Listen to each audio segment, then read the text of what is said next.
হারবিটে প্রোডাকশনের কর্ণধার প্রযোজক তাপসী ঠাকুর এক লিখিত অভিযোগ পাঠিয়েছেন সংবাদ মাধ্যমে। সেখানে তিনি জানান 2016 সালের 10 সেপ্টেম্বর শাকিব খানকে আসছে ঈদুল ফিতরে ছবির শিডিউল বাবদ 15 লক্ষ টাকা সাইনিং মানি দেওয়া হয়। শাকিব খান মৌখিকভাবে নিশ্চিত করেন যে আগামী মার্চ এপ্রিলে শিডিউল দেবেন। তার মতে পরে শাকিব তালবাহানা শুরু করেন।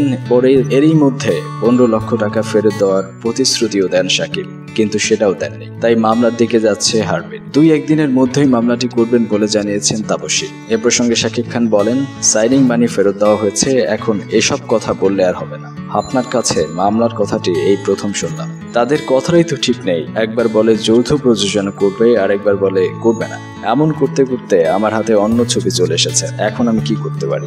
জানা যায় হারবিটের সঙ্গে শাকিবের সুসম্পর্ক দীর্ঘদিনের। জাকির হোসেন রাজুর আমার প্রাণের প্রিয়া, মনে প্রাণে আছো তুমি, শাহিন সুমনের খোদার পরে মা, মালেক আফসিরের ফুল অ্যান্ড ফাইনাল ছবিতে অভিনয় করেন শাকিব। এই প্রযোজনা প্রতিষ্ঠানে ছবিতে অভিনয় করেই জাতীয় চলচ্চিত্র পুরস্কার পেয়েছেন শাকিব খান। মিডিয়া জগতের যে কোনো খবর পেতে আমাদের মিডিয়া নিউজ 24 চ্যানেলটিকে সাবস্ক্রাইব করুন। আসুন আমাদের ফেসবুক পেজে facebook.com/medianews24.official।